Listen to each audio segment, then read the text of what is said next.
is happening, everybody? My name is Beth and welcome back to Every Day is Spooktober. Today's video we are talking about the film The Night House. This has been on my watch list for a while now and it's always been one of those films that I've passed off to watch. Even though it looked fairly interesting, I'm aware it's not like a horror film, it's more mystery thriller. However, sometimes a mystery thriller is what you're in the mood for, and I was in the mood for one of those last night. So yeah, let's talk about the Night House.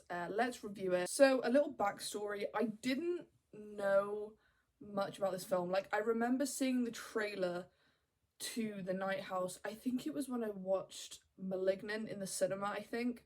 And I remember seeing the trailer and I was like, oh, I don't know, like, it looks cool, but like I'm not sure about it. And then I just never got around to watching it until they put it on Disney Plus, and then I thought I've got to give it a go. You know, obviously I did read up on it just before I watched it to kind of get a baseline of where the story is sort of headed. I didn't go into it completely blind. But yeah, no, I mean, overall, I have to say, I think this film was pretty solid, you know, and I think nowadays it's quite hard to make a solid thriller mystery film because it's like it's all kind of been done before and it's all samey, really, you know what I mean? This film really focuses on sort of loss and grief and depression and guilt and so many sort of negative feelings. You know, it's a really interesting journey that we see our main character go on. Her name is also Beth, so kind of was triggering to watch sometimes. It was interesting to watch her journey, and like I enjoyed going on it with her. Like, I enjoyed seeing how she dealt with the loss of her husband and how she dealt, you know, being in social situations after the death, and how she sort of, you know, didn't surround herself around people and isolated herself. Like, there was some dark sort of topics and scenarios explored with sort of the death and the loss of a husband. Rebecca Hall played an amazing character. I think she was brilliant as Beth. You didn't want to take your eyes off her, and I think that's 100% what like made me enjoy it more. Is her acting was really good.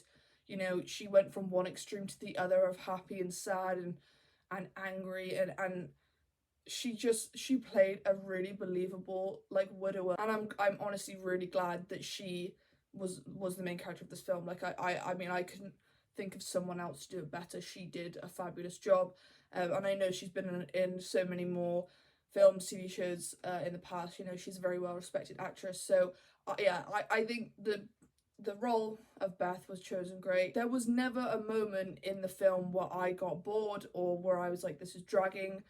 I remember seeing one or two reviews before I watched it, and one of them did say it's like really interesting, you know, first half, and then the back half it just gets kind of like boring and slow and whatever. I was waiting for that and I never got to that. I honestly need to sort of stop doing that with you know, films. I need to stop looking at the reviews and just make my own judgment. But it was just sort of on IMDb and it just sort of caught my eye and I couldn't stop reading. So I had to just do it. I'm gonna go on blind with the next few films. I promise. But yeah, I didn't feel that at all. I didn't think it got boring. I didn't think it got garbage. I think the entire film was paced so well. There was never a moment where it was dragging or there was like boring dialogue or you're like, I don't care about this.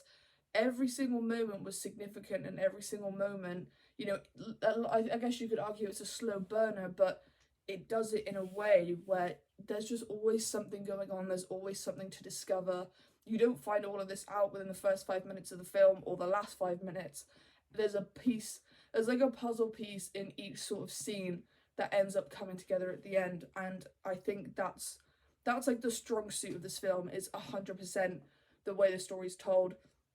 You know, like I said, with the whole sort of grieving of the loss of your husband and going through all these emotions, like Beth thinking that her house is haunted, or, you know, Owen has come back and is sort of watching her or trying to contact her. I guess you could argue it's that like cliche thing where like if you're in a negative space, then, you know, you sort of attract the negativity, or you you start to hear and start to see things because you're so unwell mentally. I think it played a good role. I think it worked throughout the entire film. And you know, at times it was like giving me like Invisible Man vibes of like when this presence was sort of like touching her, and you could sort of see like when she would like she was like hugging this presence, like you could see her like her gripping onto something.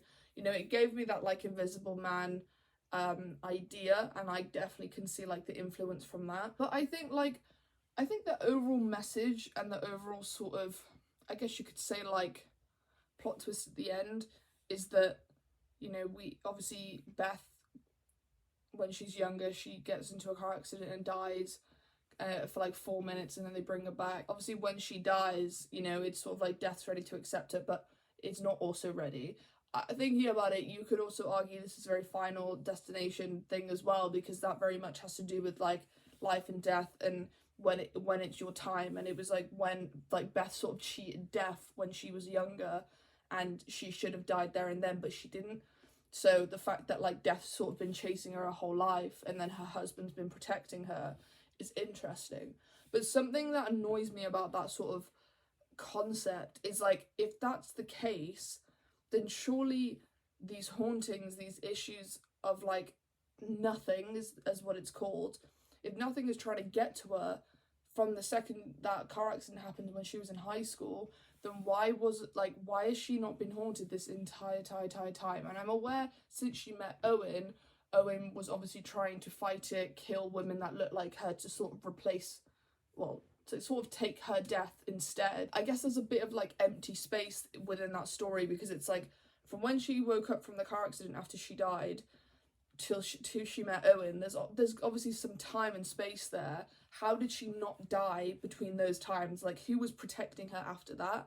And that was like one of my biggest like questions about it, because in a way it doesn't make sense, because she obviously hasn't been with Owen since she got in the car accident. I mean, unless they have and they just haven't made that clear. For me, there's like a little bit of like questioning as to how that story works. I still think it's a really interesting concept. I didn't expect voodoo kind of stuff to be involved, but we don't see a lot of voodoo in horror. Like, we see witchcraft and things like that, but like voodoo is, it just made me think it's a concept that we don't see often. And it was quite refreshing to sort of see him, like, I don't know, to see like the film involving that, because I didn't expect it at all. I expected her husband to be like some kind of serial killer, or like, yeah, like he was cheating on her and he felt guilty. Like, I expected the story to be sort of as simple as that, but you know, it had a lot to do with life and death and sacrifice, and this presence obviously bringing Beth over to the dark side and trying to kill her off. I'd argue this is very much like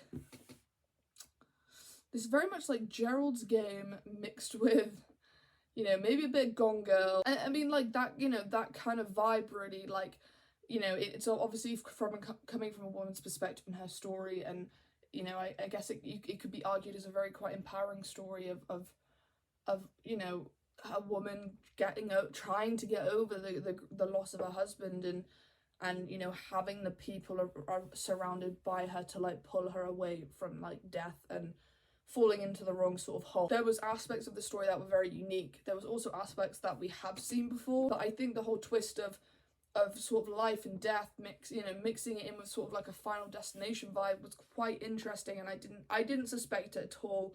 I'm glad I didn't ruin it for myself before I watched it, for sure. But yeah, like it was interesting. It was fun.